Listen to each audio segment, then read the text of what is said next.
experiencing it. Okay. Thank you so much, beloved Prof. Xiao. Prof. Xiao was my lecturer way back in 2000, 2001. I did my PhD at the age of 40, 40, and I get my scroll at the age of 48. It took me about 7 years to do that. So why I agreed to come here, number one, is because of Prof. Xiao.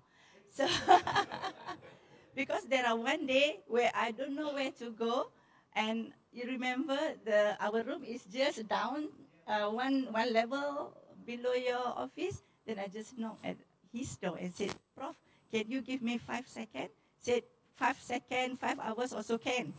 Then I said, what is the difference between conceptual framework, theoretical foundation? And he beautifully explained to me where I have been searching for 5 months. I get the answer in 5 minutes time. So thank you so much, sir. And my name is Zaida Mustafa. I was actually I really have my good research foundation while I'm studying at the University of Houston for my master program. So meaning that if I have master students in front of me, I treat them as if they are doing their PhD work. Because with that good foundation, whatever it takes me, whatever obstacle and challenges that I have during my PhD journey, somehow the knowledge and skill really help me to go through. So, well, I don't want you to repeat that 7 years experience. That is somehow, it is good, it is some sweet, and it is bittersweet as well.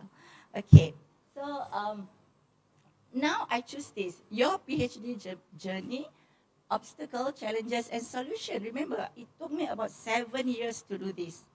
And it took me after 10 years of, I would say, coaching my PhD and master students. One student able to submit the thesis proposal within 1 year time. So this year, 2020, by the end of December, there are a group of students who are not able to finish their PhD somewhere else, but because of all the obstacles that they have, but given a good coaching and motivation, I did nothing actually. What I did is only switching their mind. And they have been submitted, 3 of them, Rosbiza, Mariani, and what is the girl's name? Fazila. You know, with the very limited proficiency in English, with very limited time that they have as early childhood education operators. What you have to have in mind is this. Once you can conquer your fear, once you can conquer your doubt, all challenges become very easy. Because I look at them. Okay, next. Aspiration. My aspiration, my target, when people come in my class for the first day, I want them to graduate on time. Next. Doing a PhD, no one says it is easy. Prof. Xiao never tell me that it is easy, but it is work hard. Okay? Some obstacle is predictable. Definitely. Working adults like us, it is predictable. Definitely time management. Okay? But some are unique to you. For myself, why it take me so long, 7 years? Number one, after 1 year of contemplating about what topics, what focus, pitching my research for 1 year, then I get pregnant. So it is a very difficult pregnancy. So I waste my time for 2 years looking after my health. And at the same time, I have kids. That is personal problem. I really do third gear during the 4th years of my study. So what? We are not completing or competing with others. We are competing with our time and challenges. Okay. Maaf ya. I am, this 2 hour session should be more informal. I like it to be more informal because every problem, every cases is really cater for your case. So should you have any question between my presentation, you are free to put up your hands. But would like to know upfront, are you doing PhD or master degree? Anyone? I mean, how many of you are doing your PhD? Okay, good, good. DBK, DBA. Oh, okay, good. Where's my, Prof? It's not, okay, Prof. Prof, we were in 2015. In 2015, I opened one center in Sabah. And at that time, we have 64 master students for the first semester. And another 70-something students at the second semester. And at the same time, we have we don't have luxury of lecturers. And I have to ensure that they complete the second semester students, 74 of them. I have to make sure they complete their project paper at this level of quality. So what I'm trying to say is, at that point in time, it is not about coaching them. It is about really switching their brain and switching their mind, motivate them to have belief in themselves that they can do that. And after that, these 178 students, at the third year, they complete their masters. 53 of them enroll as my PhD student. Can you imagine that? But after 5 years, only 5 left. Okay, so next. Okay, Amin. The first, if you can go back. Okay, this is you. During this process of doing your study in this postgraduate program, sometimes you feel at loss. That is the first challenge. Next. But I always believe this. Sweet or bitter, I am now convinced that all experience is enriching and rewarding, above all, instructive. After 7 years, in that 7 years, I have changed 5 topics. In that 7 years, I have read hundreds of books. At that time, we don't have Google. What we have only Eric. What they give only 24 pages of research. Yeah? I cannot really learn, and my supervisor, my lecturer cannot really teach us that good learning comes from what a social cognitive theory says. Bandura says that's the best learning occur through observation, through modeling, where I can have 15 research similar to my research that I can see pattern. I don't have that luxury at that time. Okay, next. But Arif, you can go back. If you can go back, Arif. But the 7 years is an amazing journey.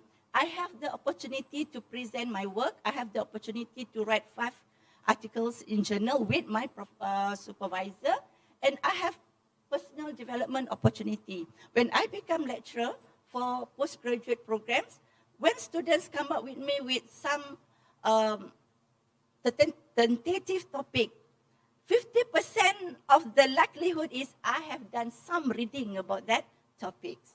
So it is very easy, very quite doable for both of us to really talk about that research and move forward. Okay? Every single step that you take into this journey is a very enriching one. Okay, next. 10 biggest struggle of postgraduate. What is this? What is this? Loneliness. Okay. Doing PhD is a lonely endeavor. Okay, for some. Okay, next. What is this? Sis? Reading, stress.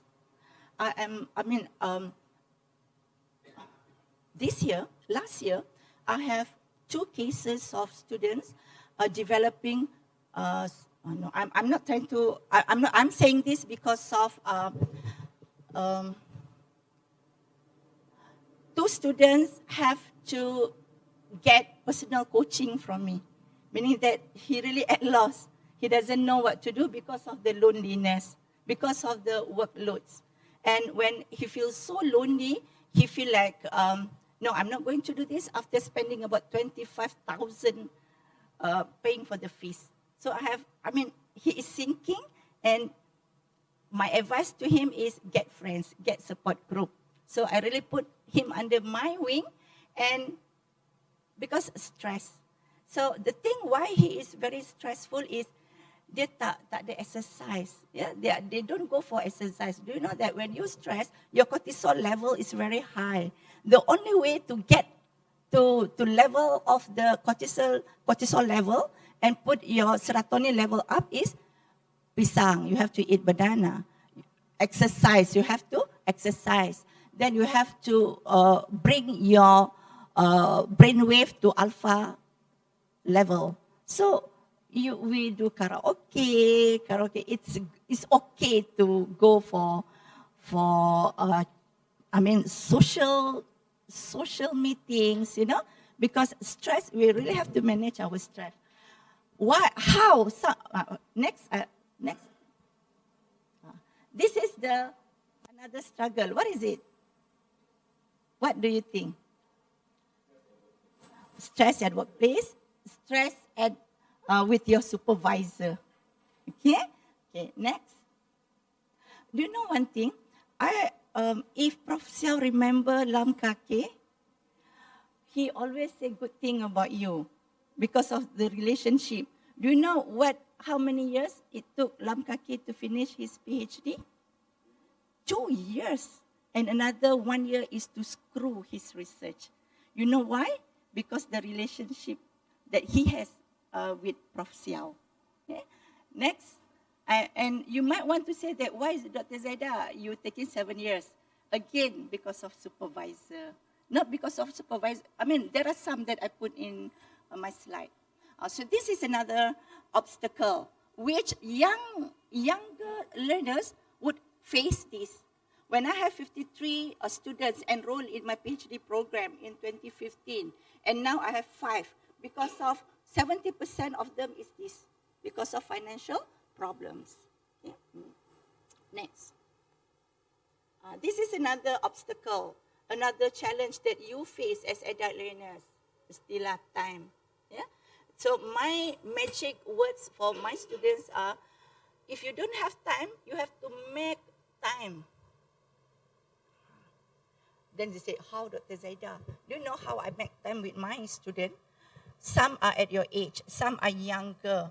Those who are directors, I have a director of Shabas Sabah.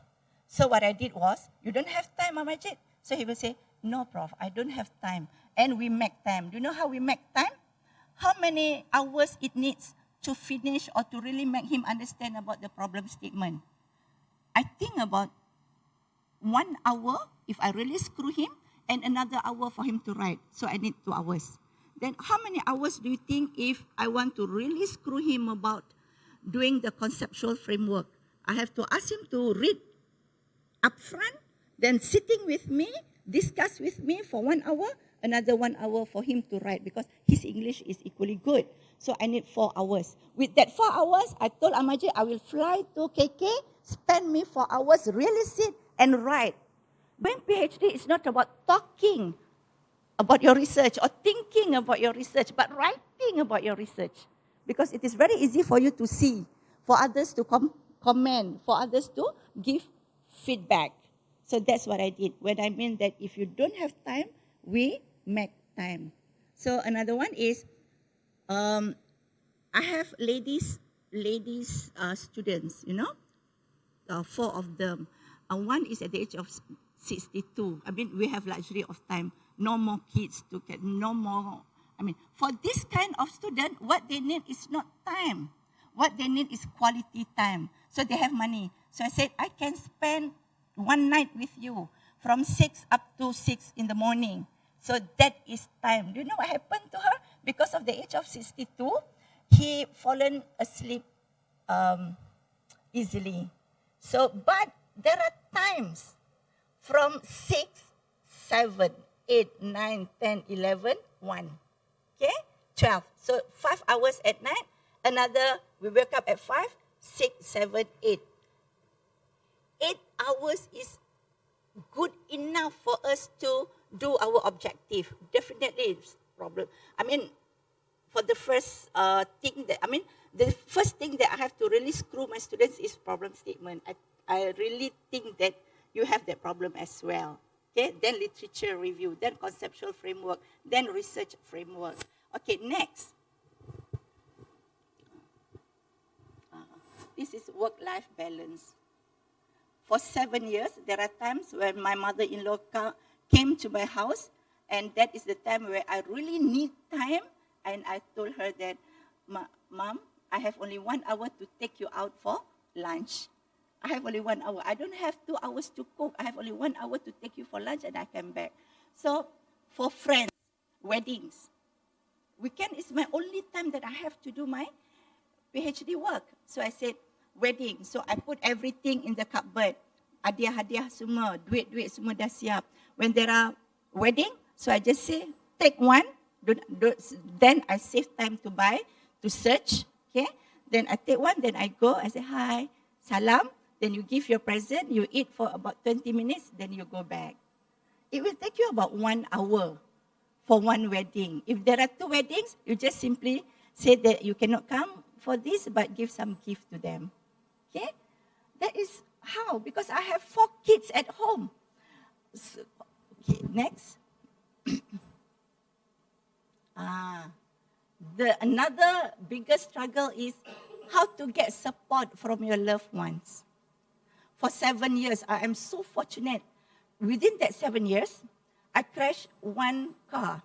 So my husband bought me another car. I crashed 1 desktop. So my husband bought me laptop. And 2 laptops burned. My husband bought me the 3rd laptop. Never did he says that, dah lamanya lah buat ni, tak sudah-sudahnya, dah lah tu berhentilah. Never he said that. He wait patiently. He brought me here and there. Now, we enjoying our life together. Okay? I really get support from my spouse. What happened to my 4 kids? At that time where I need time most for myself at night, my kids will say, tolong ajar homework. Please teach me homework. Or my kids say, good, Mom is very busy with her work. So let's do something else, So no.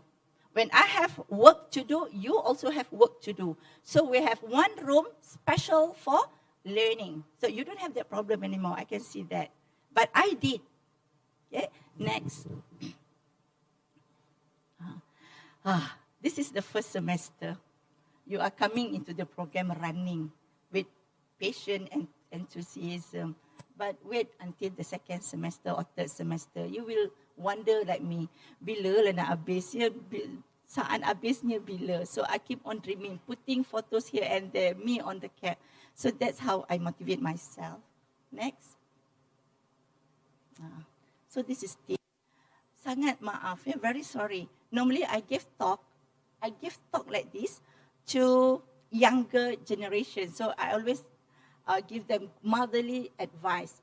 Because I'm Muslim, how to motivate myself is, number 1, Arif, ke belakang sikit.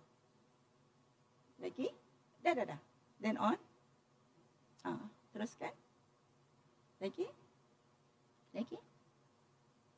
Okay, lagi. Sikit lagi, Arif. Lagi, Arif. Laju sikit. Lagi, Arif, laju. Forward.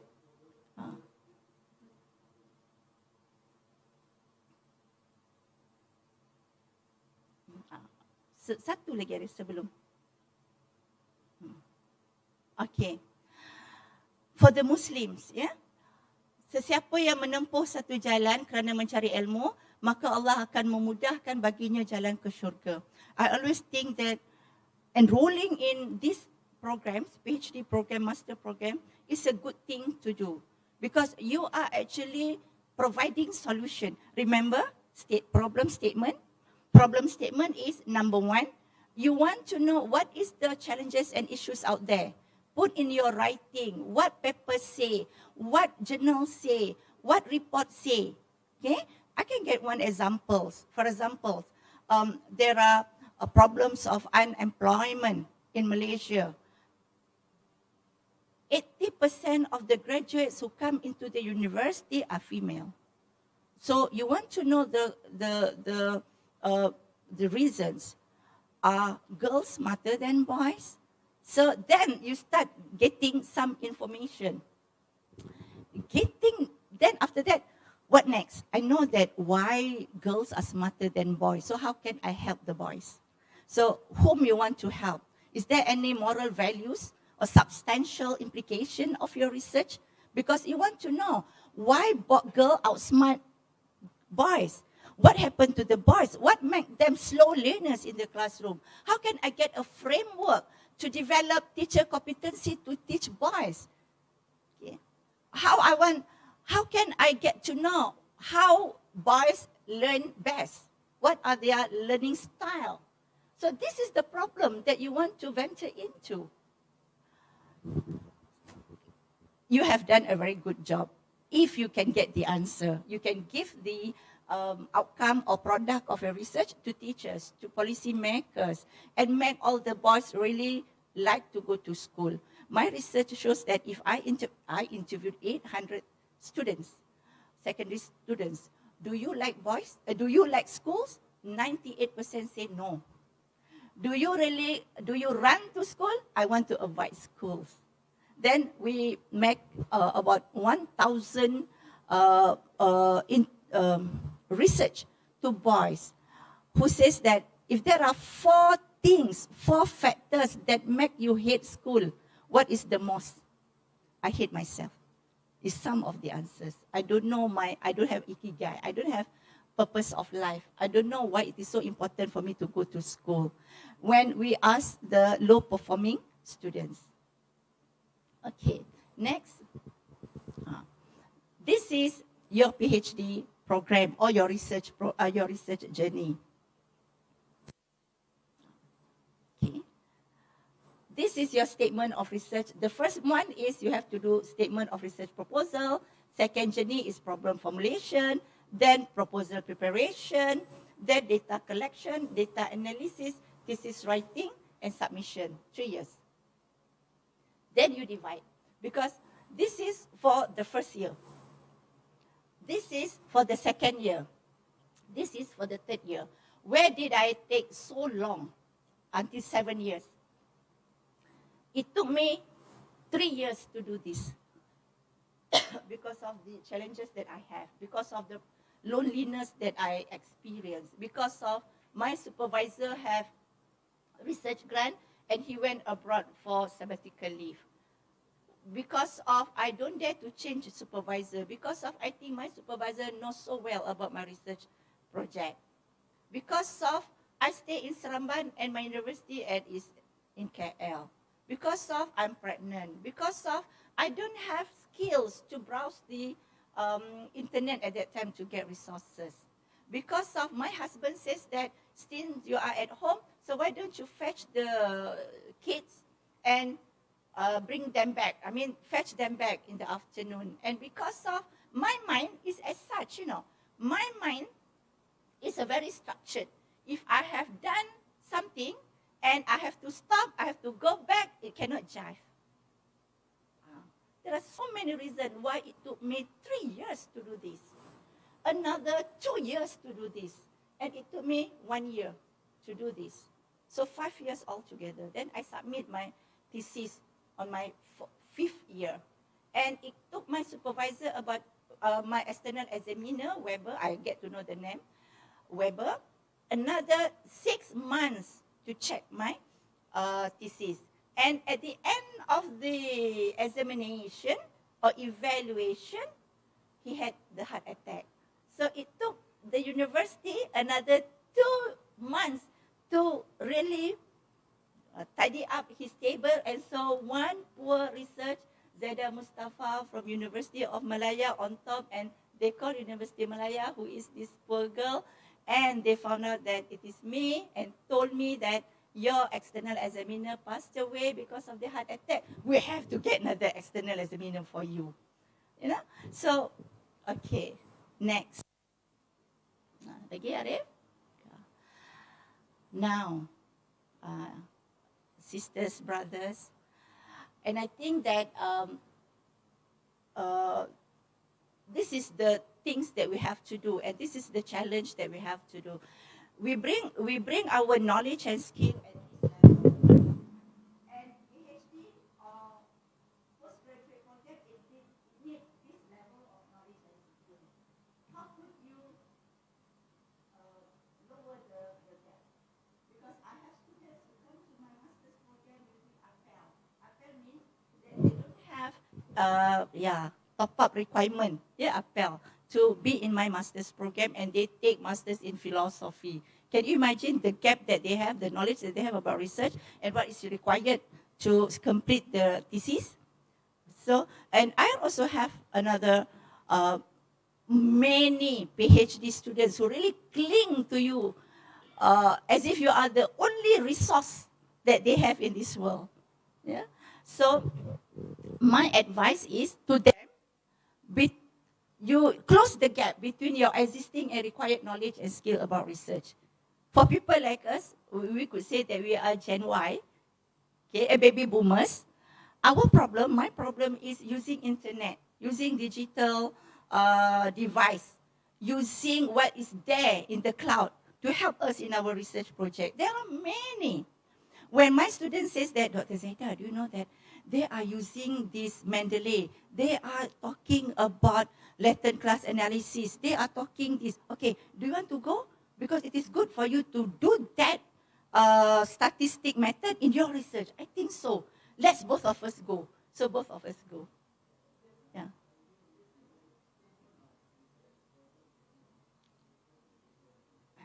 Yeah.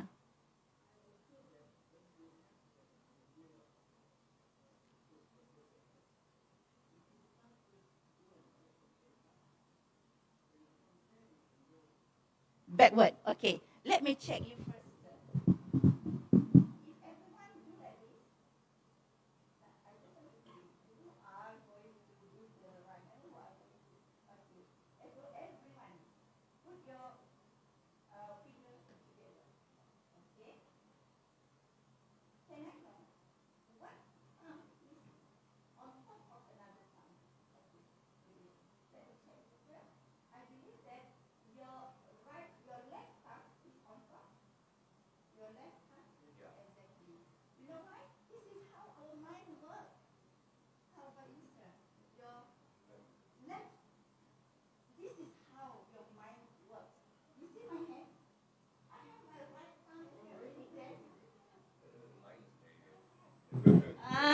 Okay. So let me take about 5 minutes to explain this. Is it okay? Okay. This is what we call brain hemispheric, how our brain works.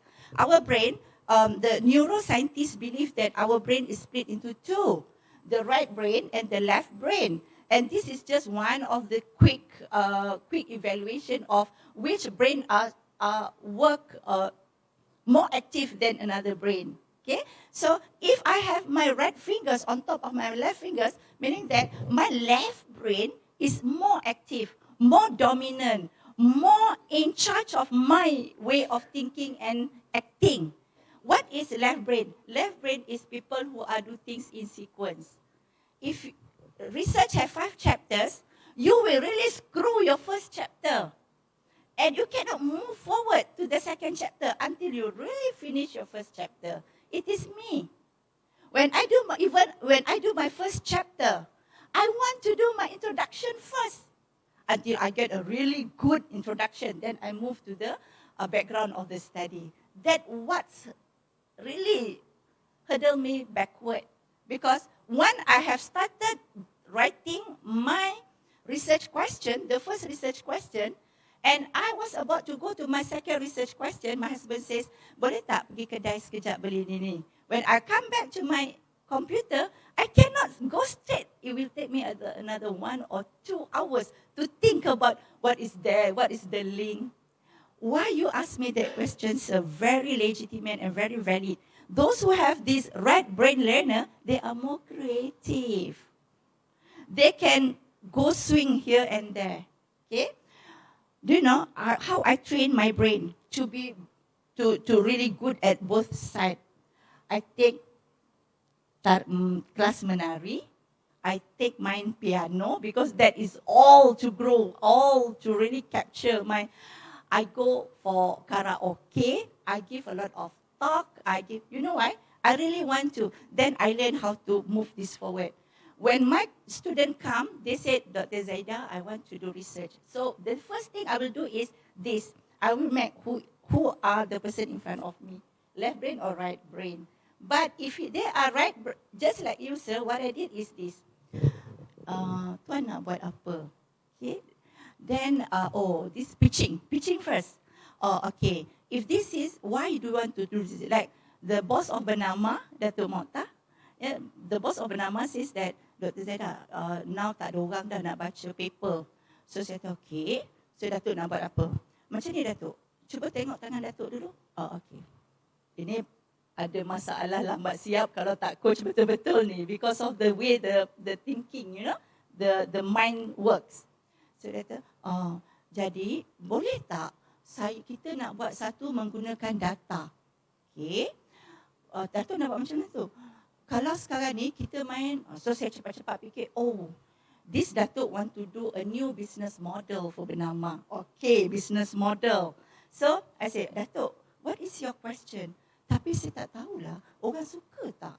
Siapa yang akan cakap? What next? Oh, okay. So dia dah tahu dah. Both of us know what is the question. Not research question yet. Question. Then I go next. Datuk, you are going to conference, you are going to meeting, you are going to here and there. So Datuk says, yes. So that is the time where I can get initial data about that from other country. So which chapter is that? That is the literature. That's it. So I have to be very careful with him because of the way his mind works. I have to simpan this first in the clouds. Okay. So if I have someone like you, I will say that, okay, now we open EndNote. EndNote is where, I think some of you knows what is EndNote. EndNote is the capability of the word to capture everything in sequence. Chapter 1, this, chapter 2, this. When you write at the end, at the left side of the page, when I just can say that, put this in your chapter 2 under the subtopic of conceptual framework. Put this under chapter 3 at the subtopic of population. You know? That is how, yes sir, yes miss.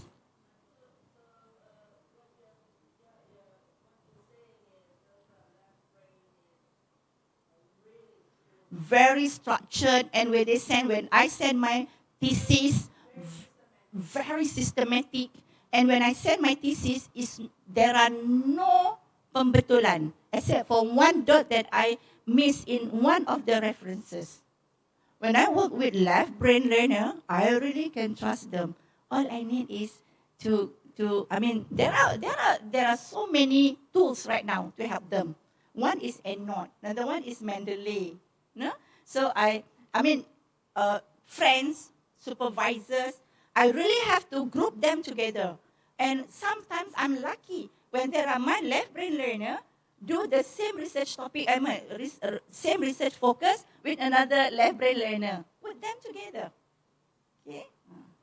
Okay. Don't worry so much. It is nothing to do who is good, who is bad, who can be the fast runner. No, it is about how we know our capability and how we can exploit that. It is good to be right brain because macam saya kan, kalau student saya yang macam tuan, what I did was, okay, let's do a little bit of your research working title, okay?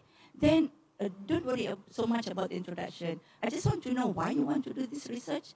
What is there outside in the market? What is your proposal to solve this problem statement, to solve these problems? Then how about what data says about the ability for us to solve this problem? And what do you think you want to propose? And the last one, do you think that it is have ethical, some valuable contribution to the body of knowledge about this? Once we have that, it will take about 2 days to do that, sometimes 1 week, depend. Then we move forward to what literature says. Hey, what people say about this? I want to know the current one. See, in 1970s, up to it is very easy right now to do that, ladies and gentlemen. Science Direct, Emerald, ProQuest. Those days when I did my PhD, ProQuest was very stingy, 20 pages. Now you can download full thesis free. I bought only one thesis, cost me about 200 ringgit. Just I want to see what Bandura says. You have your research, you have another research, you see the pattern, you can really know. Now, my student, I said, you have this research, you have this tentative one, you go and search at least 3, then you can see the pattern. You learn that way. It is not plagiarism. It is how your mind will really scrutinize that and see the pattern. Okay. So after that, dah dapat sikit literature review, to make us understand the conceptual framework, the theoretical framework, what is so trendy about that topic, then we move straight to chapter 3. Then, I mean, when you go to chapter 3, you get research question, what else? Instrument. Then you go down there, get your data. Then after that, when you come to chapter 5, it is discussion. You get these findings, but there are no data to support your findings. Go back. Then you know what to read, what to search for your literature review. Put that in chapter 2. So that is how I did that, and it took me 7 years. Okay? No. I don't do that, actually. Mine is very structured. It took me 7 years. Okay, next. Lagi satu date. This is very important. Yang tadi. Backward. Go. Okay, because you have many friends here. You get support group. Very likelihood that you have people who really, if they don't do your research focus, they do similar, they use similar research methodology. So one student, when I was students of UM, I know Delphi technique. The late Prof, I can't remember his name now, teaches about Delphi technique. But now we have fuzzy Delphi technique. Very new. So we learn. I went with my students. Sometimes I just went alone. Sometimes I went to this. And I even gave talk. Sometimes there are only 3 people coming to my workshop. So what? Okay? Because what they want is, if they are being taught or discussed in lecture, how about scrutinize that and fit that into my research topics? Okay? I really advise you to go. Okay, next, Arif. Now, supervisors, the second obstacle, supervisors. So, always because of communication. Your supervisor knows more about your project and its context that you do. And you get, this is my experience. We are human. Sometimes we know more, sometimes we know less. Sometimes we think that we're really good at that, but we found that our students are better than that. I give you one example. When I did my research on developing something, I am quite good for research, developing something, prototype, framework, conceptual framework, modules. I'm quite good at that. But the framework that I used was a very lama one, old one. And then there are current research that have some kind of framework to do developmental research. At the second year, my student says that I want to do this. I want to follow this model. And at that time, I don't have hold on that model. Both of us went to the workshops. Then at the third year, she goes somewhere else. She wants to do this. She wants to not using factor analysis, not confirmatory factor analysis, but latent class analysis, where I don't really have good knowledge, skills about that. I know, but I don't have good skills about that. So she went and learned, and I learned from her. Okay? So this is supervisor. With my student, this is Fazila, is her name. This is the students who finish in 1 year time because of we have constant communication. But also have Mary Sami in Keningau. It took her about 5 years to present her proposal vetting just because of the inability of Mary to communicate with me. Okay, next. The supervisors. This is because of communication. And I am so lucky because I have only one supervisor. Okay, next. Absent supervisors. This is what happened to my supervisor. If Prof. Xiao remember, Prof. Zul, he was my supervisor. Remember, at the second year of my candidature, he went to do his sabbatical in the United States. I was left alone. So, but at that time, we don't have WhatsApp. At that time, we don't have WeChat. So, at that time, what we have is only emails. Okay? So, somehow, I managed to get him, and he managed to get me. Okay. Next. Okay. This is supervisors, overbearing supervisor. Yeah. I also have friends who are very overbearing. And the best thing is, overbearing supervisor always the new one.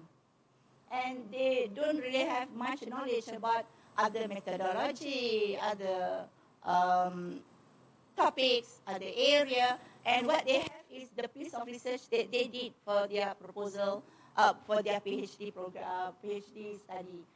They are very overcompensating for their own experience. They try to impose their methodology, framework. Okay, next. Changing supervisor.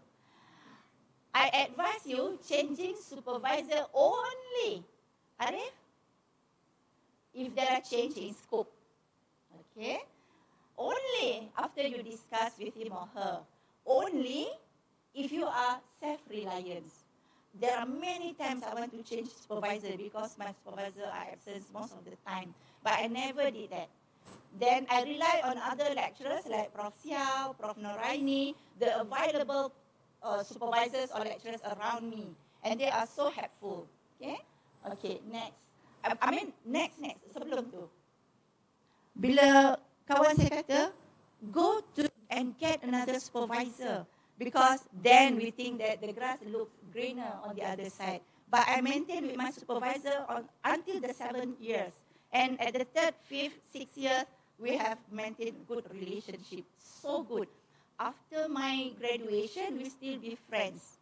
And after his wife left him, we still be friends. And he get married, we still be friends. I am so lucky and I'm so proud of it. Okay, next. And this is another challenges, overwork and other commitment. But what I did and what I advise my students, get hold on this. We have so many things in our hands. But please choose what is important and what is urgent. Sometimes something is important but not urgent. Sometimes something is important and urgent.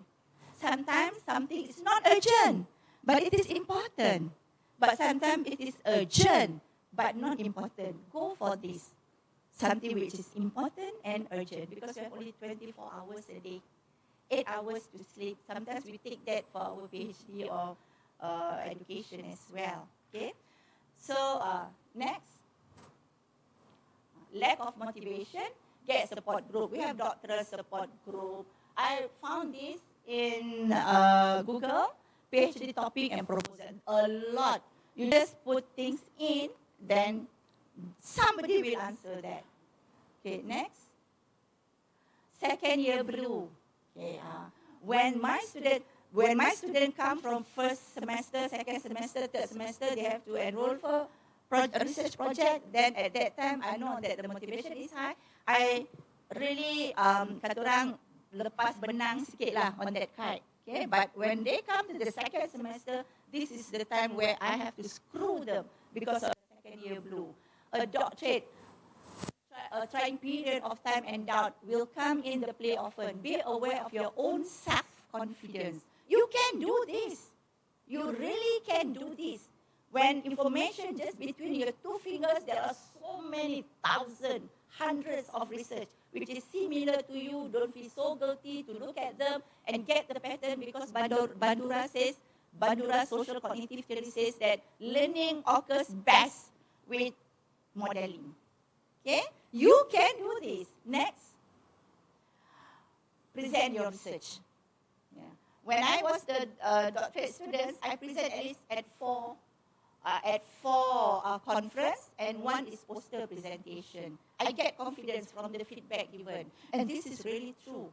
Like Fazila, my student who took only 1 year to submit her thesis, I took him, because dia banyak duit pun, dia operator. I took her to Maldives. Remember the state minister of Maldives is the alumni of AEU, and he is very proud of it. And when you really present, even you present your conceptual framework, even you present your data analysis, part of initial data analysis, just present it. And apologetically, you say that I am a PhD student. I did a lot of mistakes, but I won one silver medal in one of my proposals. And, okay, you can discuss your research with others in the same field. Okay, next. I would come to the end. My final thought is, however difficult a PhD has been and whatever the outcome of it was, your research period will have given you some amazing skills, which I now feel so good about when I have a supervisor of my own, which are applicable to a wide range of careers and activities. I have 1.5 million of research grant, and I am leading that research. And can you imagine that helps the EPU to plan the next step for early childhood education, where now we say that out of that research, we've seen that the problems of early childhood education in Malaysia is the qualification of the teachers. Now, every teacher who wants to be the educators of early childhood must have diploma. That is the contribution, even how small it is. Okay? You will have also learned an amazing amount about yourself. Then I know that, okay, I'm not bad. I'm very perseverance. Remember, success is achieved success is not only achieved by ordinary people, but achieved by ordinary people with extraordinary perseverance. Hey, I am the one. Okay? Next. What is this? Boss. Okay, good answer. Relax. Another answer. Really? Readings. Okay, another answer. Another thought. Okay? Autopilot. That's the word. Autopilot. Self-driven. Okay? Next. There is no greater education than one that is self-driven. I have one Liana. Liana owned the only 2 centers in Kuantan that deal with special needs students. And she can be very successful in that because there are not many centers dealing with that. And can you imagine the business that comes with that? Okay? So Liana is very self-driven. There is no greater education than one that is self-driven. So if you can have this, keep your motivation high, then I think we can go through, not in 7 years' time, but within the 3 years. Yeah, graduate on time. Next. Thank you so much for listening. So, yeah.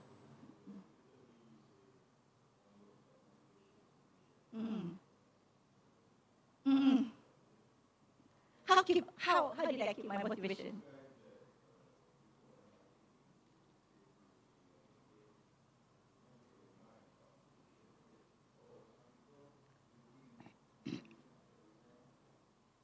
Okay. My experience, it is not the same with everybody or with every supervisor, but my experience shows that when they want to, number one, they enroll in because they have motive. What motive they have? For those who are not in education line, in business line, who are self-employed, the motivation is, I really like this group of students. Their motivation is for them to have integrity in the business that they are doing. For example, they are operators of early childhood education centers. Okay, then when they put their names there, Dr. Fazila, then they hope that by this they are actually selling trust. They are selling credible. she is selling integrity, and that with that she are telling she is selling not only the product of early childhood but selling trust. That's what she did in 1 year time. Is it again? Panoli. No, I can't remember Panoli in my class. Okay. That is for those who are self-employed, the motive. Another motive is the college lecturers who are coming because of they want to upgrade themselves. Again, to have this integrity, to have some knowledge, research. The more you do research, the more knowledgeable you are. Sometimes they say that, I told her, why you want to develop curriculum? So they said, I want to develop curriculum because I'm teaching curriculum. So when one day I'm very good at doing curriculum, I can sell book, I can sell module, I can be, so what I did, for this girl, it is about doing a research with some knowledge and skill, framework about doing something. This is printable. So there are 2 students doing this. So dia buat training modules, how to, nak jadi trainer, development and validation of a module to engage with young people in Malaysia. So saya tolonglah. Another one is, yang ini pula seorang ustazah. She wants to do good things. At the age of 61. I want to do good things. I don't know if the standard of Rasulullah, he died at 63. And I have another 2 years to complete this, then at least I have something to contribute. He wants to put all the Rasulullah's word, the Sunnah, in one book and give this book to every teachers in early childhood education centers. So the research is development and validation of a module to enhance the character of young learners based on Sunnah. So it really motivated her because she has that motive. What made people have this second year blue is because of the motives. They don't have motivation because they don't know why they have to continue this. The obstacle is so great. Okay. Am I answering your question, sir? Am I answering your question?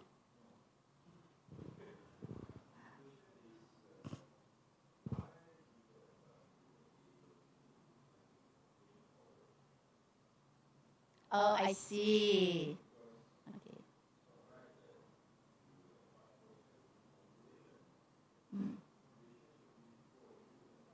Exactly. Exactly.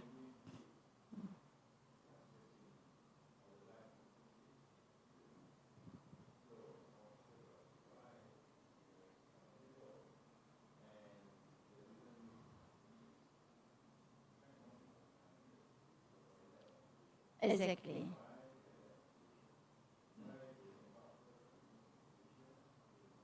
Oh, okay. Okay. Okay.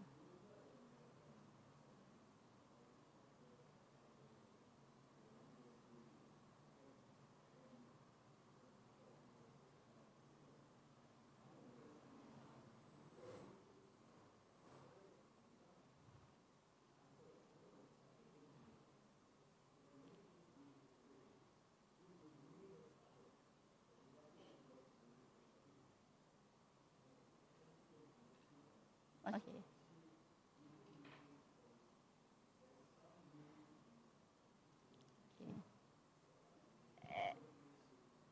Exactly. But I found that people come to me with motives, with motivation first. There is something to motivate them. Along the way, they lost the motivation. For those who really have some obstacle challenges that they are not able to overcome, then the motivation vanish some way. But when they come to me with high motivation, that's why I put the dog picture there. Definitely high motivation. For example, I have one class of MBA leadership students, and 7 of them, 8 of them. And when first we talk about research methodology, and I make it, why you want to do this? Because one is ada kedai mas pun. Another one is very berjaya, and I come here because of my husband dah pass away. I mean, there are some kind of motivation. For this girl, the motivation comes because of I have done good things for my kids. They have their own life, and I'm alone now, and I'm looking after my mother, and my mother says that it's good for me to do something for my time. So she came. So there is some motivation, and I asked her, what you want to do? I want to give back to the society. As what? As instructor, as trainer. So I said, what is one thing that you are good at and you want to be a trainer that I can help you? So she said that, can I be an instructor or trainer for parental education? So I said yes. So we do something on parental education with issues like parental style and its impact on students' mental well-being. So it is very good. But along the way, and this is the third semester, and along the way, we used to have at least 2 weeks, 6 until 9 o'clock consultation. But now, some motivation lost along the way. But when she first came to me with that motivation, with that motives. Yeah. Betul. Yes, right.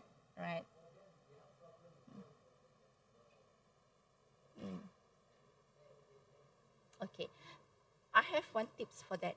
Within that 7 years, for the first 3 years, they said, sudahlah Zaida, tak payahlah buat.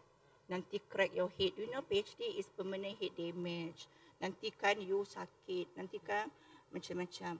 But I told myself, I'm not give up because of there are one motives. I can't tell you, but there are one very important people told me that I'm stupid. Repeatedly says that I am stupid. I am not good. I am budak kampung. I am not good. Because of her, I really want to prove to everybody that I'm good for 7 years.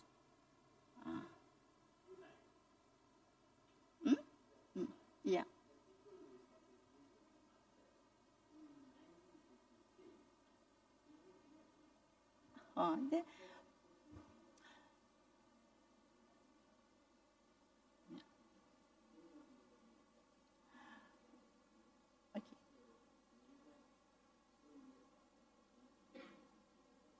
Okay, brothers and sisters, listen to me carefully. Metaphysics says that everything in this world have energy. Everything, people, animals, plant, they have energy. That's why kalau dalam Islam tu semayanglah jemaah because of the energy. When you want to have this positive energy, be around with positive people. Okay.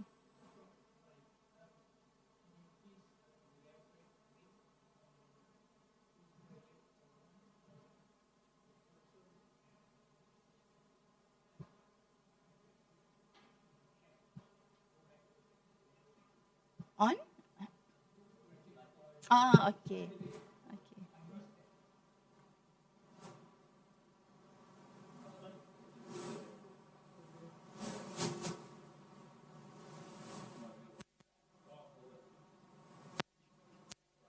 Is it that? No.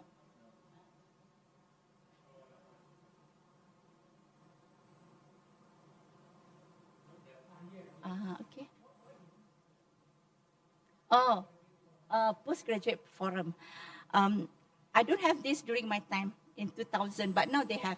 When I try to get PhD programs in Google's, this is the forum created by many universities in this world for their postgraduate program, but sometimes for public to review. When I have problem like this, final year support trade by Hughes. So he is written something on this. And he said something like, can anyone post me articles by? So you respond to that. I have my students, this is the only one example. Okay. In we have alumni as well. We have support group for alumni. And in that doctoral support group, somebody always put in something like, I did ask, What is the difference between fuzzy Delphi technique and Delphi technique? Can anyone tell me? Do we have article on that? Because we are so busy to find ourselves. Somebody will send us and I will give it to my students. So I will come up with something like, my students need some input on DDR model. Anyone can, provide your time and have colloquium with my students? Somebody will. Then there are so many times when people say that, what are the framework suitable for this kind of research? We say, please read this. That is the support group. Okay.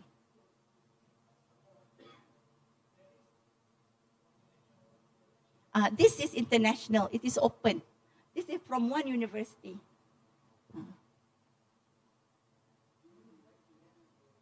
They will respond. You just Google. You say Google PhD support group. There are so many. But I stick to my alumni, UM, and I stick to some of the local universities' page. You really can get. But the best thing is you click together in one class, you know. Okay. Yes, sir.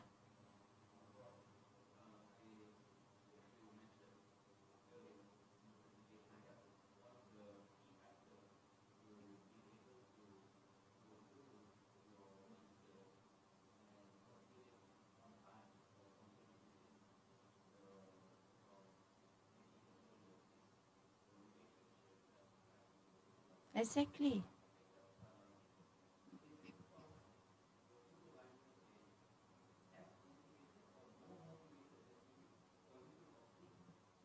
Mm.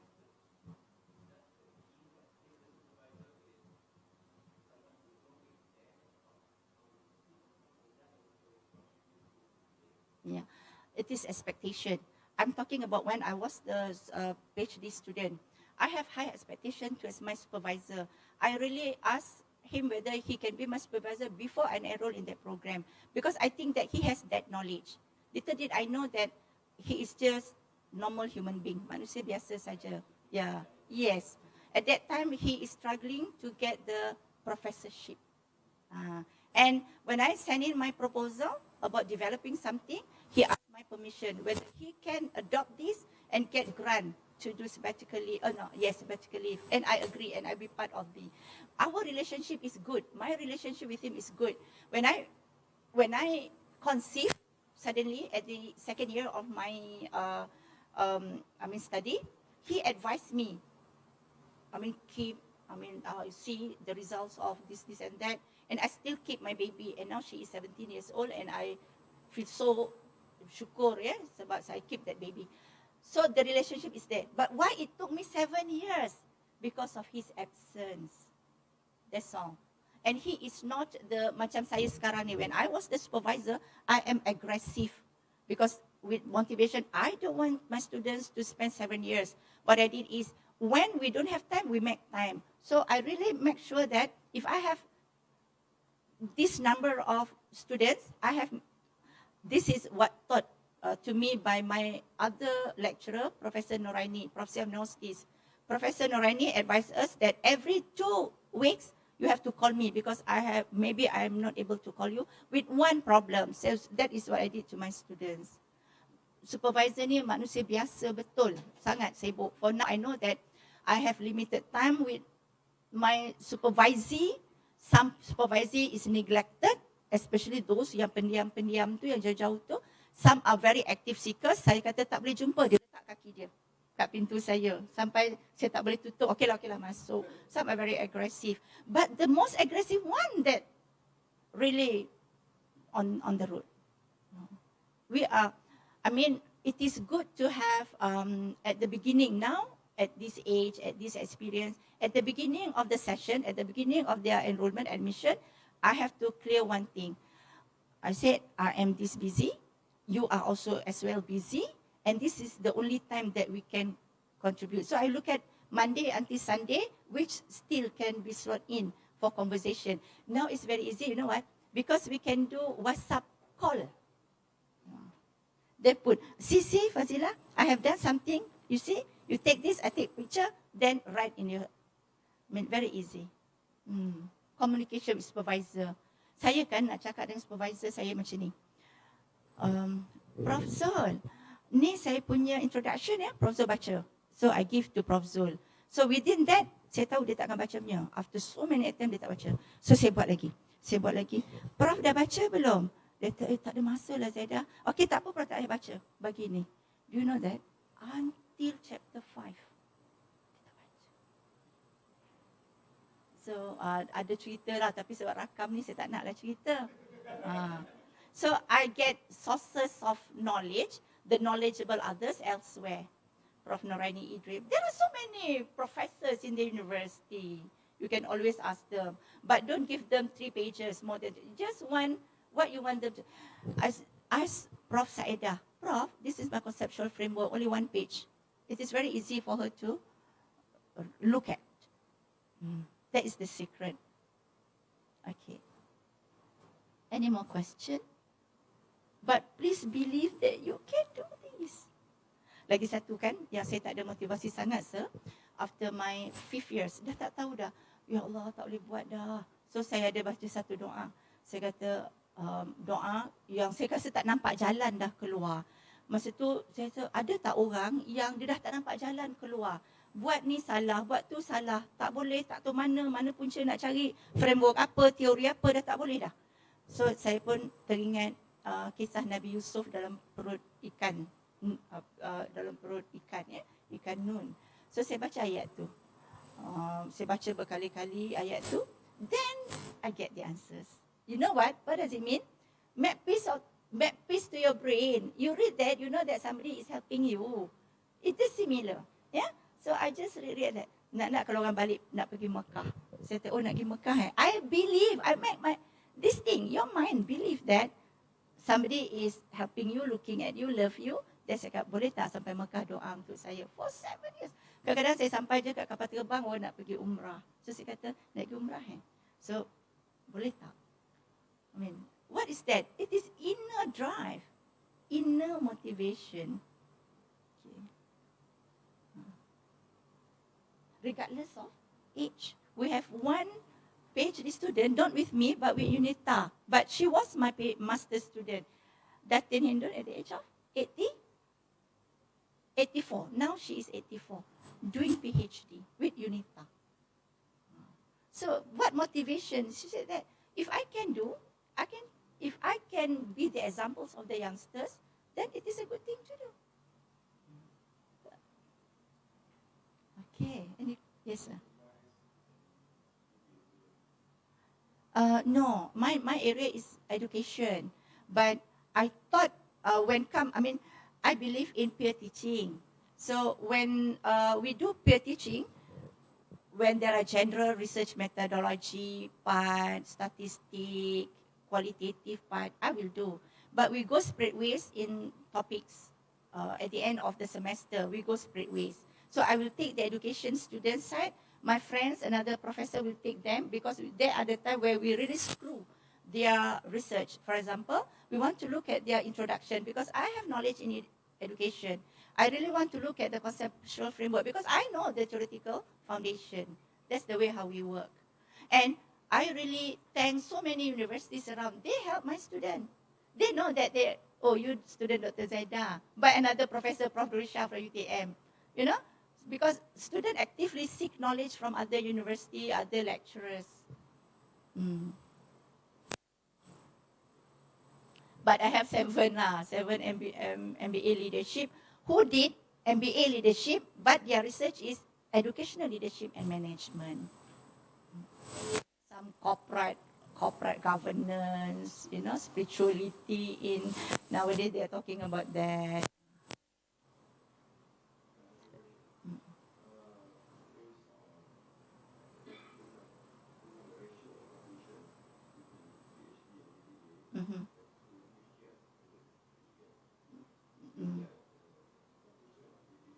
And DBA and PhD.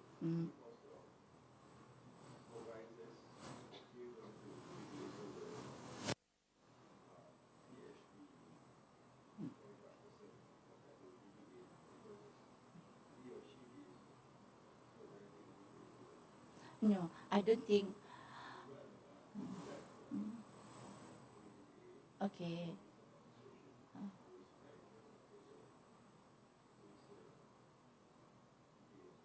Mm.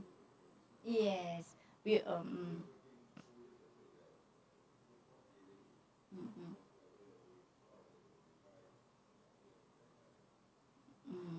mm,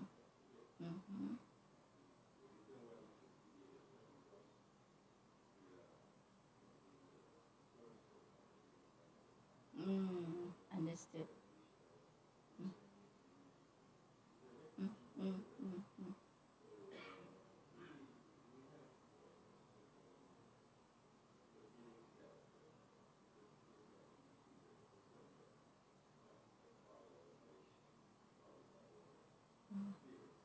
mm, mm.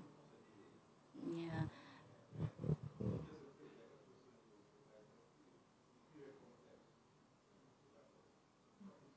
Mm, mm. Understood. Partly. Yeah, partly, yes, partly. But again, I would say that um, uh, self-driven. I would say that self-driven. I would say that uh, be independent learner. I would say that the more people you learn from, the better, the more knowledgeable you are. Because I also have students who come to me with research with content that I really don't fully understand. But I put myself at her level, his level, and says that I don't know this. Let's learn about this. Sometimes we some there are times also I pay for the fees of conference workshops because I want to learn. Now those days, 2 years back, Prof, I don't know about letter class analysis. This is more than factorial validity, FA and confirmatory factor analysis. People like you, they don't want this. When they said what is the contributing factors of just organizational behavior or the pattern of customer right now, where they really more on online business than buy from supermarket, what is the contributing factors that make this company drop much faster than another company because of this EE1? I don't really know about that. So I said, let's learn. I told them that I know. But the gist is, when we get the source of information from this, from other people, knowledgeable others, I become learned supervisor and he become learned student. Because one thing, education, this kind of education, postgraduate program, when they come to us as supervisor, what we put in our mind is, this is taught by my sifus, what we put in our mind is, this is not your project, this is not your research, this is our project, our research. If I have one research that make me a doctor, Dr. Zaida, I have another 100 and something more PhD, 200 something more master's research that make me wiser. Betul tuan. Kalau ni kan, tuan cari knowledgeable others. Kalau betul lah, kan, kita nak rely, it's good to have someone. Kalau mak saya tu pandai semua perkara, I feel good. Semua benda mak saya pandai masak. Mak saya pandai jahit, mak saya pandai masak, mak saya pandai rumah, mak saya pandai. Tapi saya tengok mak saya pandai masak, macam mak saya tak pandai. So I have to go. So nampak tak baju cantik sini? Jahit sendiri. Macam tu lah. Betul tuan. Sebab apa? Satu langkah saya pergi, saya believe in this. I really fiercely want to do this because I want her student to get better education because I'm education, better education. Every single word, every single deed that you do good to your student, I get the reward. Itulah. Jadi bila saya nak pergi naik kapal terbang dengan Amajid tu, Amajid tu, masa tu dia belum jadi director. Dr. Zaida, siapa nak bayar tambang you? I said, it's okay. Every cent that I spend on this, you do good thing to the people in Sabah, I get the reward. Dia macam kadang-kadang some inner spiritual motivation inside. So please pray for my students lah, Amajid. Because he did something on the framework of employability skills for undergraduate engineering students. So we hope that the engineering students, they can learn workplace competency, if it is not, the product of the university, they can learn somewhere else with some other people, or they can brush up the inner potential that they have on certain competency. Okay, sir.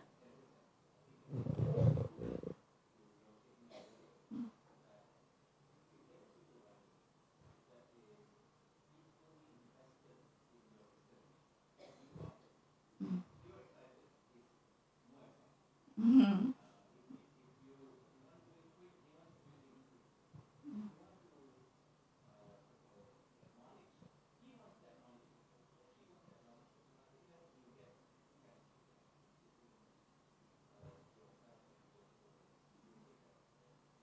Yes, it's true also.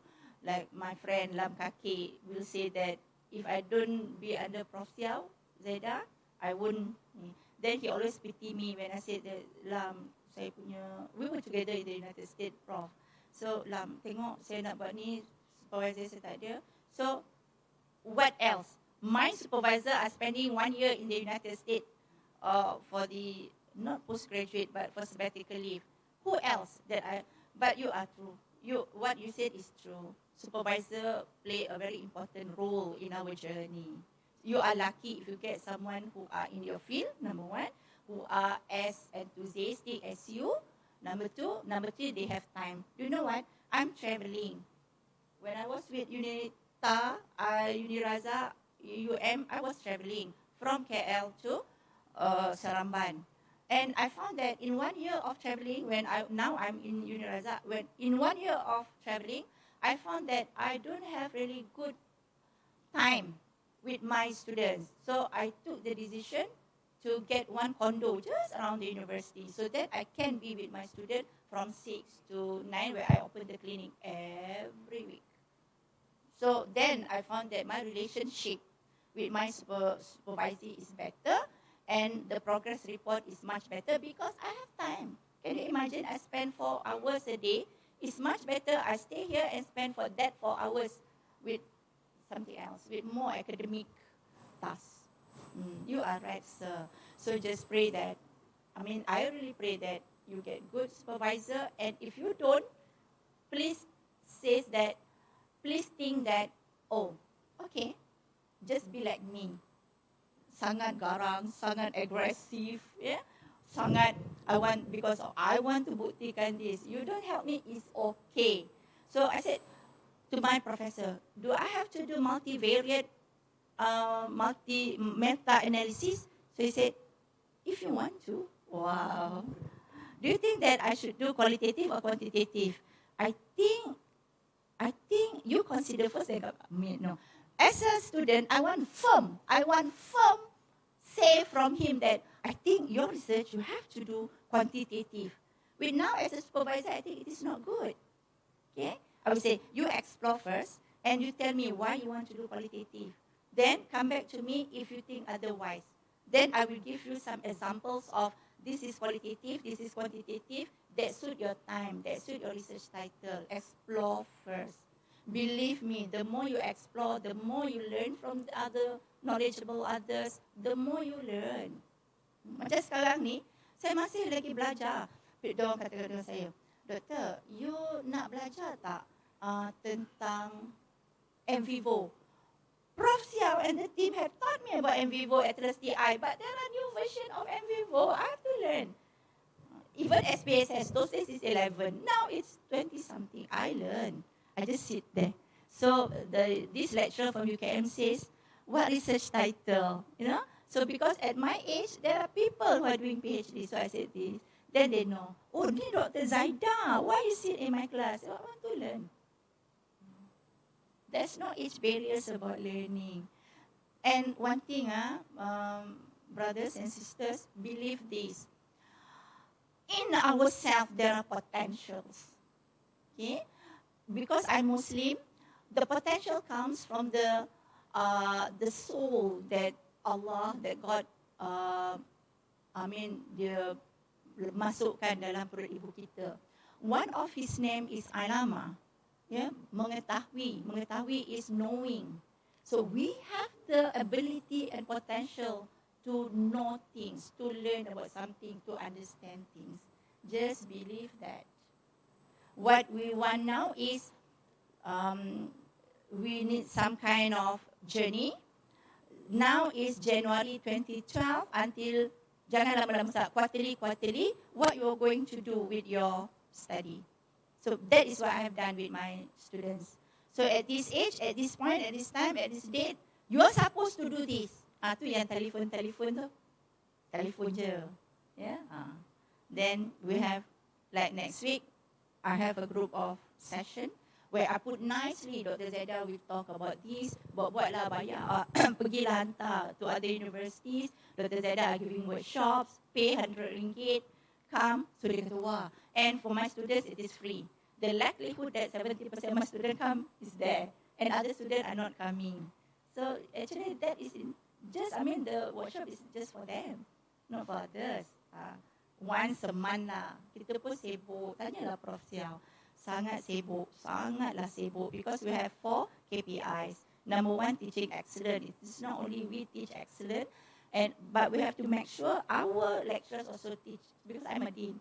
Number 2, I have to do social engagement. Number 3, I have to do research. Number 4, I have to do supervision. With that little time that I have, with Alhamdulillah, semua anak dah habis belajar, so I have more time. I take my husband's time a little bit, my family time a little bit, then I invest in my career. I'm so lucky to be able to do that.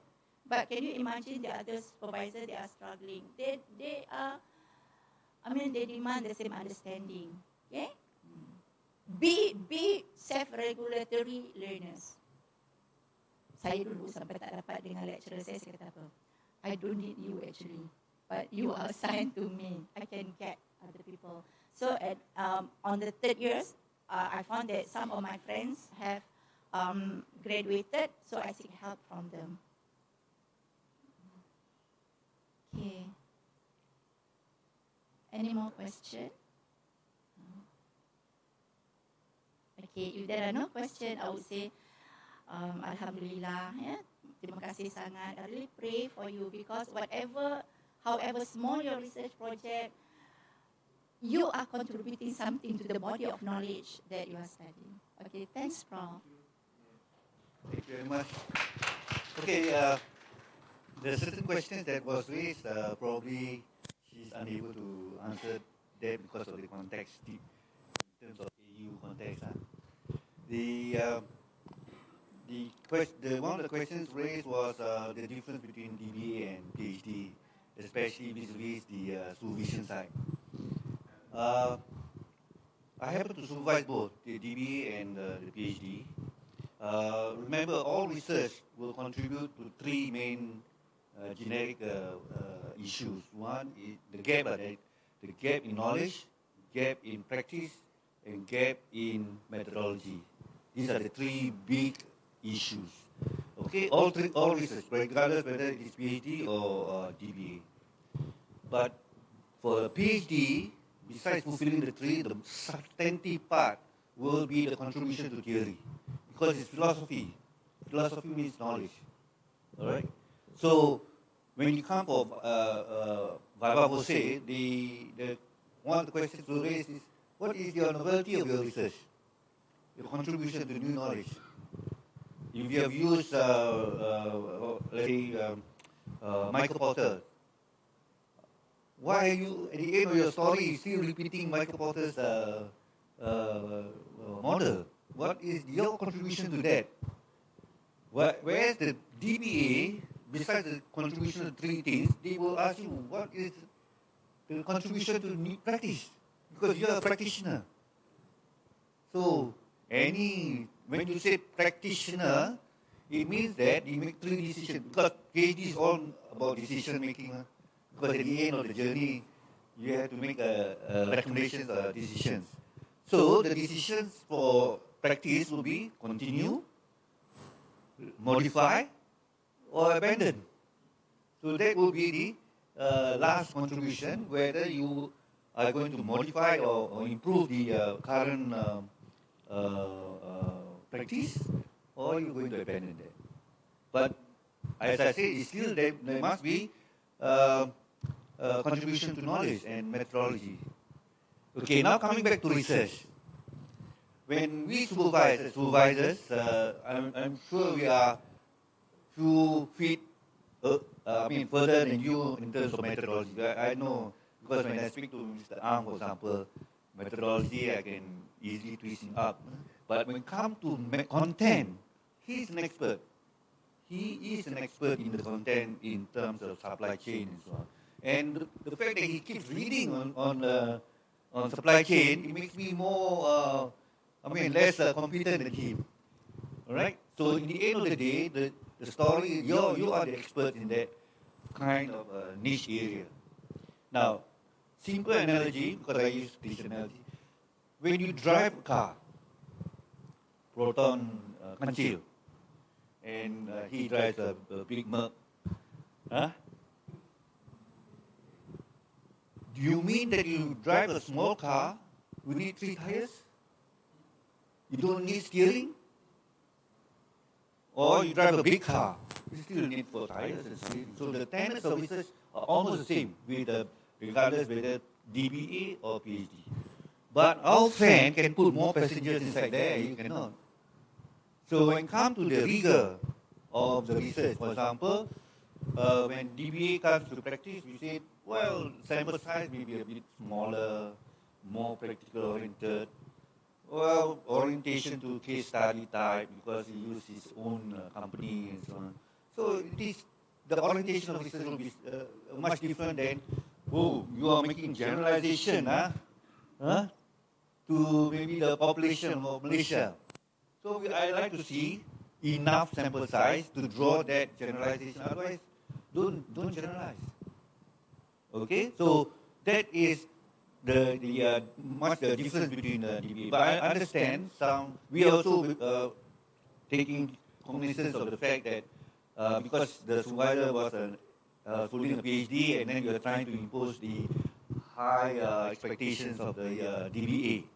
We understand. We have already reminded some of the supervisors, and that I've seen one of them struggling to do SAM for structural equation modeling for DBA. Okay, it's okay, no issue.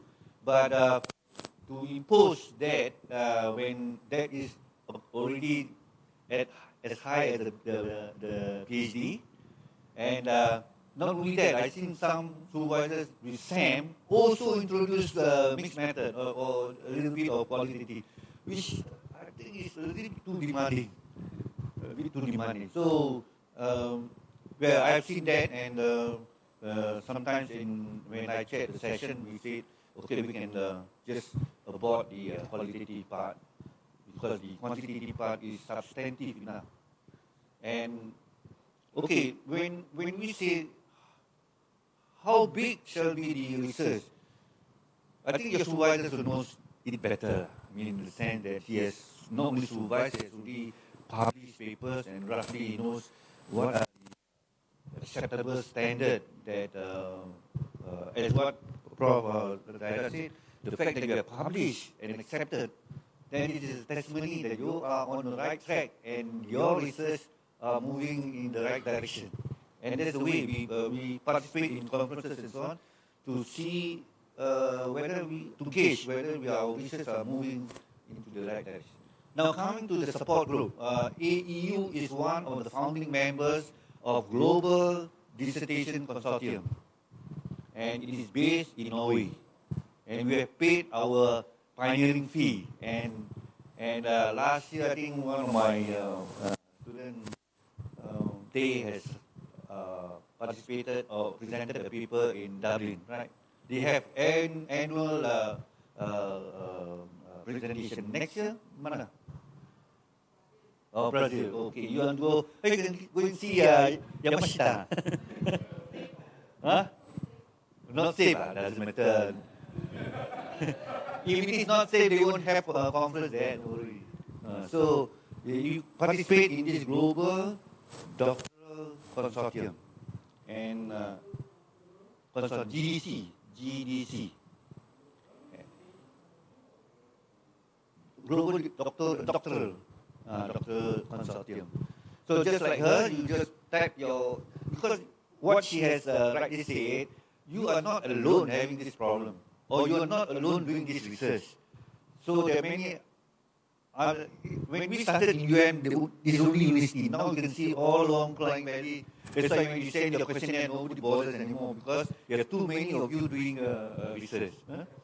So across the other part of the world, somebody is doing that research. So when you come for my Viva, if you claim that no research has been done, I think you are putting your neck on the table.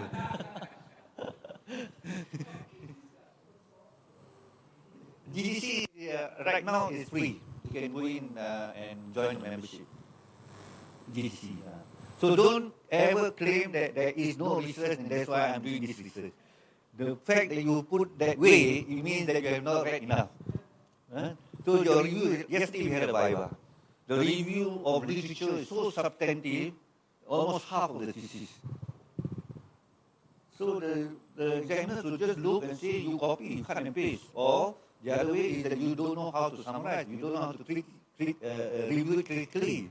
So there are indicators that shows that when you have the portion of the thesis is lopsided, review becomes half of your thesis. It means that you read, of course you have read a lot, but unfortunately you have not been able to summarize that.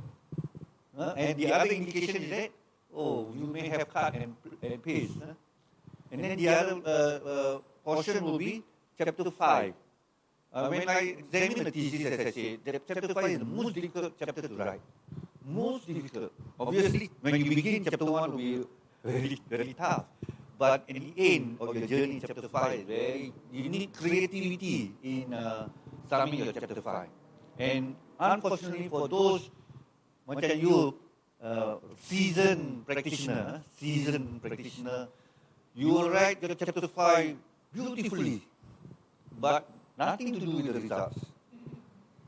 Because you're so experienced, you don't need research to draw that conclusion.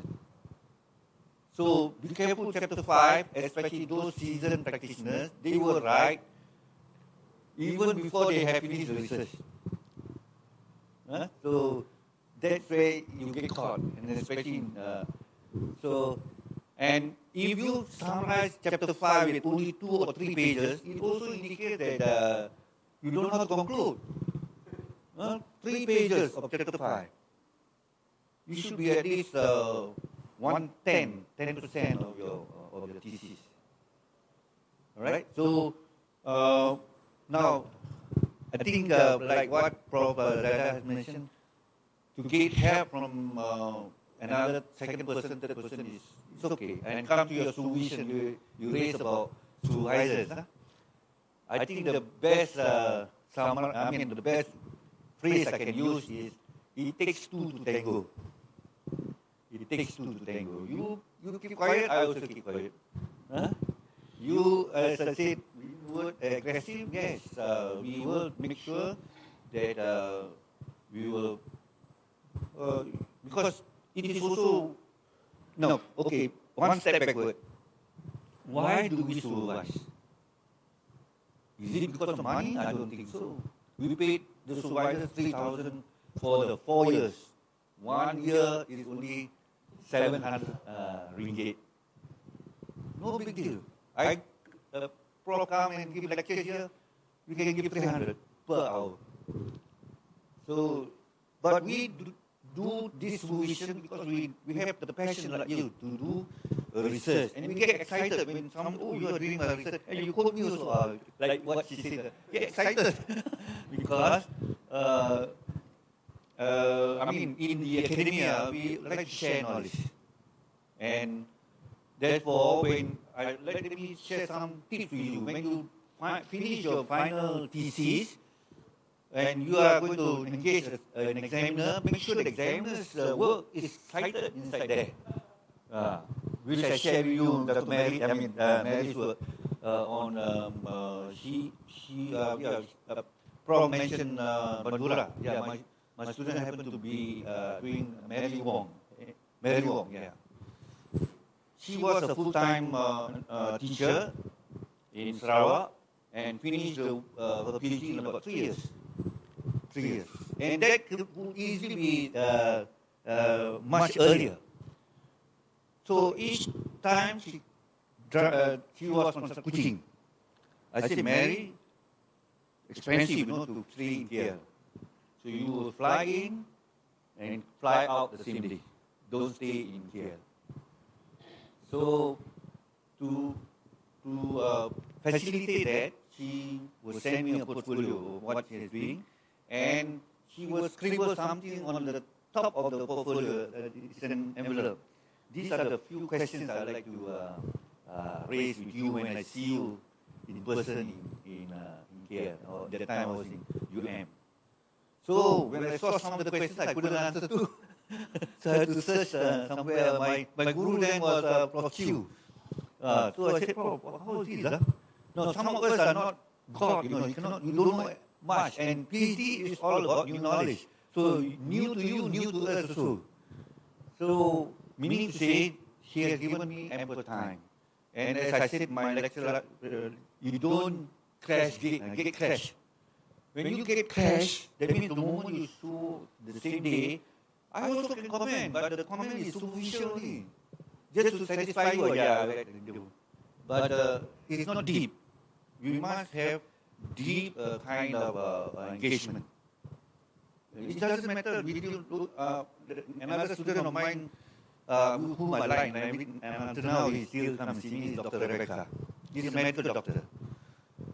And one day he came to me, and of course the husband will be around, and she is a little bit handicapped. She comes with on a wheelchair. I don't know, push her on a wheelchair, and we have a session. And one day she came, Rebecca, I don't like your Chrombac alpha, which is less than 0.7. It's about 0.068 or something like that. The normal is about 0.7 and above. Then he went back. He didn't argue with me. He just followed everything. Went back, and I think a few hours later, I received 4 ISI articles. He sent to me. He said, Prof, you see the articles, this Chrombac alpha value has been published. I said, you are my good student. I like that. Because Viva is all about trying to convince people. If someone else has been using this, not me alone, then I think the examiners will believe you, because it is not short scenery type. You have substantive or references to show that support you. That's why in proposal defense, as I mentioned, you have no data, right? No data. So who's your support? Your support is from your literature. You have this literature to prove to you that, and when it comes to literature, don't quote me. Even I caution some of the citation made. Meaning Prof. says, I said, no, I'm not an expert in, I just give lecture, yes, I can give lecture in methodology, but there are gurus over there. When you say Chrombac alpha must be 0.07 use, obviously the Chrombac must come from the name Chrombac. I couldn't find Chrombac 1969 or something like that. Or if you can't find the origin source, the guru in statistical is hair. Hair is well known. Even you quote Prof. Chua, so he is not as good as hair. That's what I mean. Obviously, with due respect to Prof. Chua or Prof. Tan. So they are origin guru. And if you quote, let's say, Porter, who can represent another 10 or 20 researchers there, that's why you don't need so much literature to support that. Right? So always go for the guru. And sometimes that's when you fall trap. When you say, I am using quasi-experimental. And then, because it's so easy to find in your references, because it's arranged according to alpha order, isn't it? Where did this guy, Campbell and Stanley? And everyone knows Campbell and Stanley is the guru in quasi-experimental. Or you say, I'm using case study. Where's Robert Dean? Robert Dean, the phrases. So these are citations that it is a must for you. When you do certain research, a must. qualitative, mass and human. Then you quoted that. So your supervisor may be able to guide you. Right? So um, I'm delighted that she has, motivated, even though it takes some time to finish, but never give up. Coming to someone say percentage now, percentage of those who have graduated, even the most advanced research universities like UM, the number of PhD successfully graduated is also very small compared to the enrollment. But why this happened to you? Simply what she has mentioned is you lack, at the beginning you are very gung-ho, all to finish. Then the second year blue comes in. 99% in your brain will ask you to drop from your PhD journey. It is always say, why are you so stupid doing a PhD? Why can't you enjoy your life? Your family there, World Cup coming. So there's always this distractor inside your brain to say, Jivala, especially at your age, why do you need a PhD?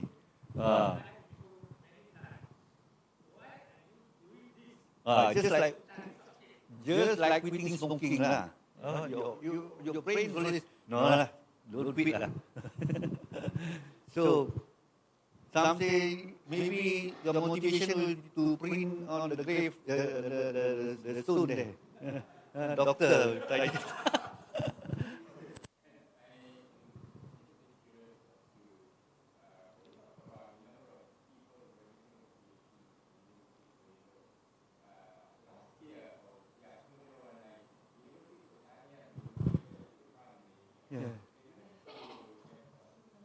Yeah. Because it's a big university. It's a big university. So, for University Pertanian is a good university to start with, and I think they have. It doesn't mean that producing more students will be that we are degree mill. No. I think they have. If they have gone through all the SOP with external examiners and so on, I think they have gone through the rigor of the journey. Yeah.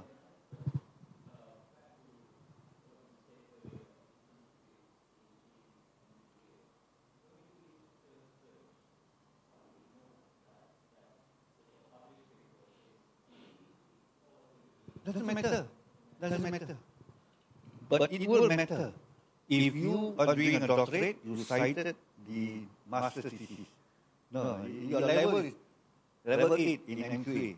So don't go lower than that. And remember, project paper, what Prof mentioned, it has not gone to the rigor of having exam there. It's just maybe the supervisors and another 2 or 3 panel decisions.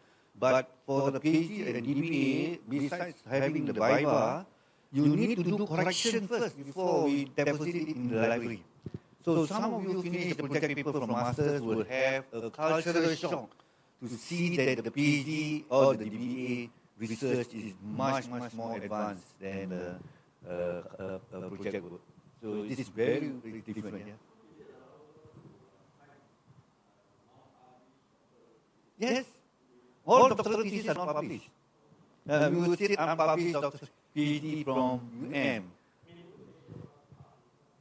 Not published means inside the journal or in the book, but the PhD, although is bound, is still considered unpublished work. Okay? So sometimes you need to just get hold of 2 or 3 good PhD theses and follow the format. I think the most simple thing to do. Not plagiarize, but follow the exact format. Because some of you, I see, write chapter 5 also differently, chapter 4 also differently. But sometimes it's clear. The examiner say, why can't you follow the guidelines? Yes?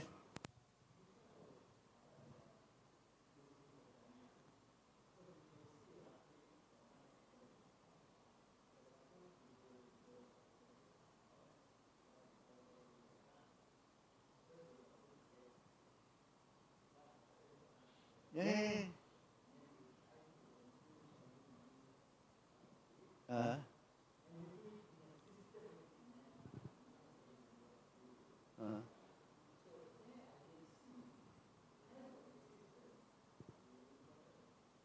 Help and assistance.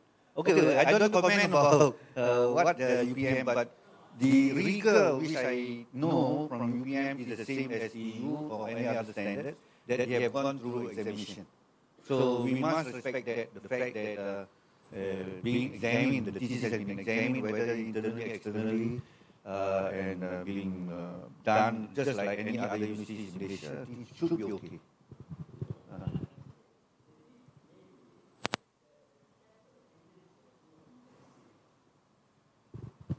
Probably. But I know UPM has is a large faculty, very large. I mean, large universities, and therefore they have a big number of academic staff.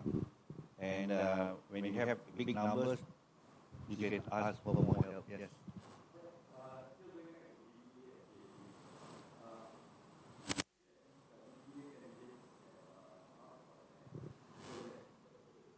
No, not a lot of content, a lot of practice. Okay.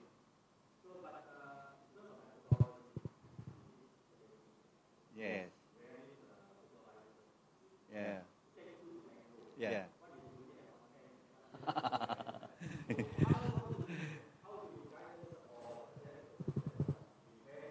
Just like Prof mentioned, human being.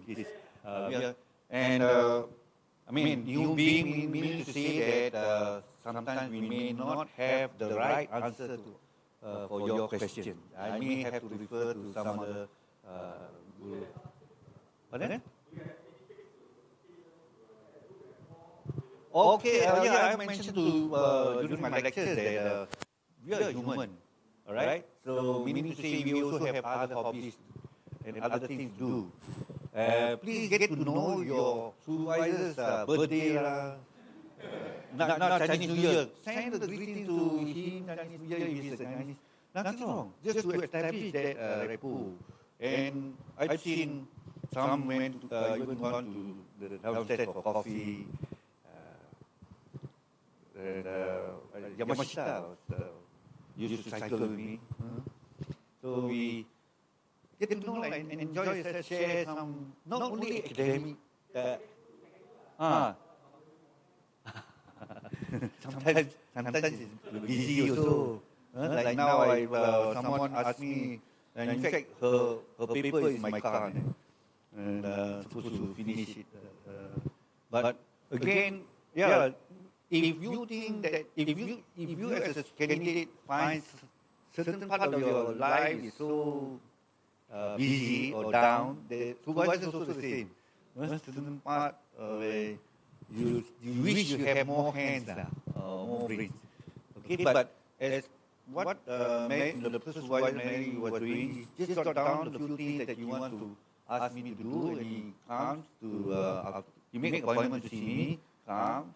Came to UM, and then after that but on the last one, when I was UM, there was one supervisor which is a bit out for me, which is out, and I was asked by the dean to supervise this student, and this student has been under 4 or 3 supervisors and change faculty too, change topic and change. So there must be, to me, when something wrong with the candidate. Because if you cannot work with one supervisor, I would agree. But you work with 4 supervisors, so you cannot work.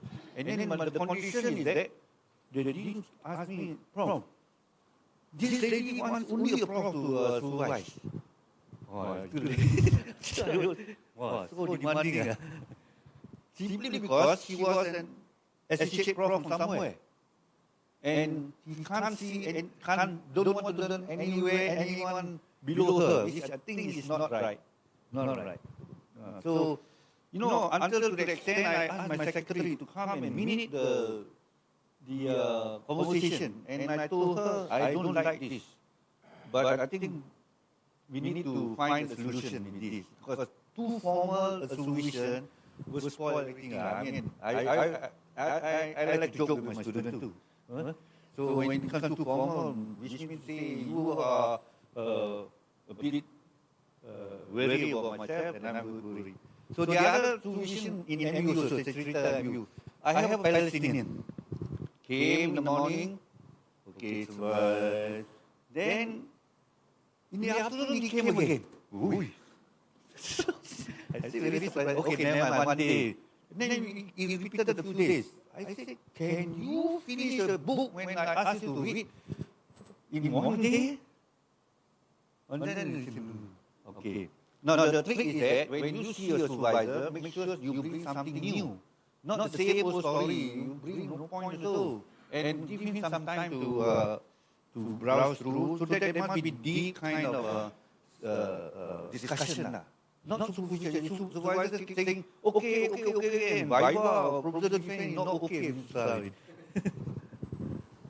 And lastly, she was very polite, don't antagonize the supervisor. This is, especially at the end of tail end of your journey.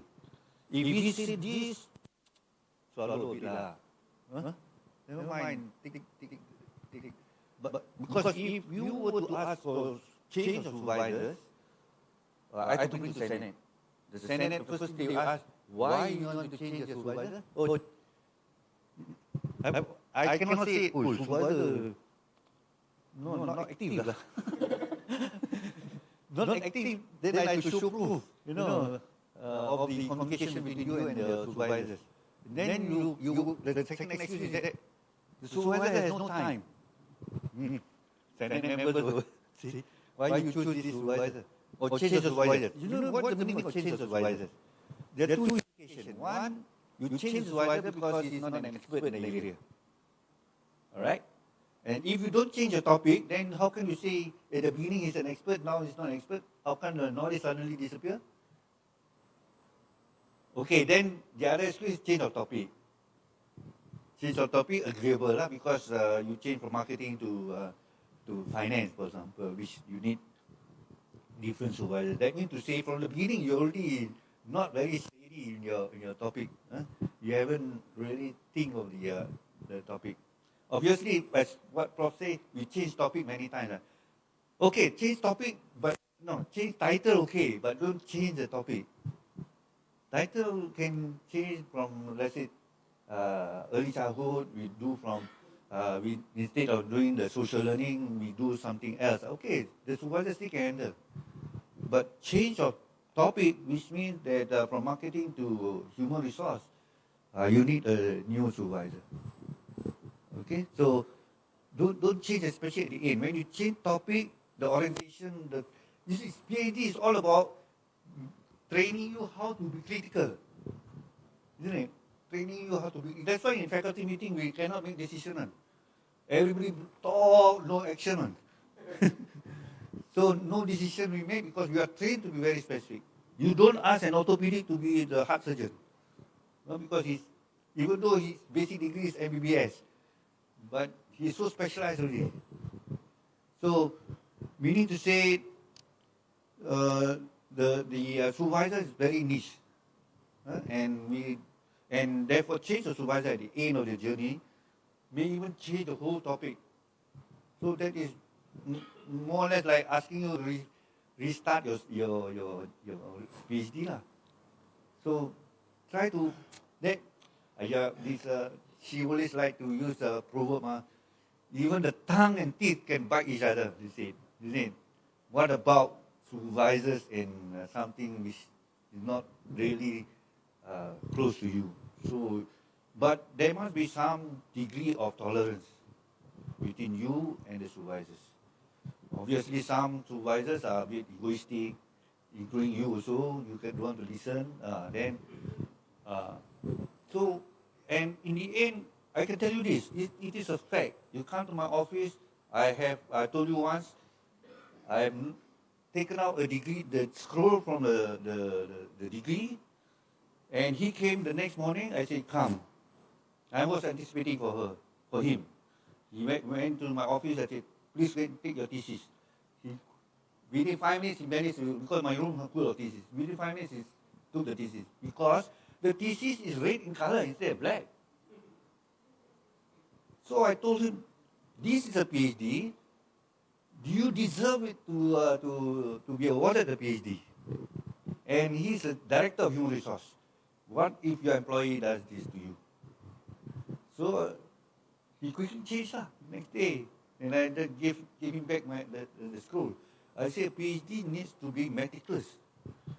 And we fought, even in proposal defense or Viva, we fight even a small full stop. You can go to my Senate there and say, shall I have a hyphen or shall I have 2 words? The whole meeting is on that, Yesterday we were talking about UAE's, whether Prof. Sophie model or without. And it is from Saudi. Should we use Arabian or Saudi Arabia's colon S? 30 minutes. So that's how meticulous we are. So okay, with that, I think I've taken part of the time. So I'd like to thank Prof again. And by the way, this as I mentioned, this today's session is streamed broadcast. Thank you very much, Prof, for sharing with us. And I remembered she was mentioning earlier that my office was on the 5th floor, I think. Yours is on the 6th floor. And that's where I still unable to do here is to get a PhD room for you. The PhD room has been a network of sorrows and joys there. Oh, sini. Okay.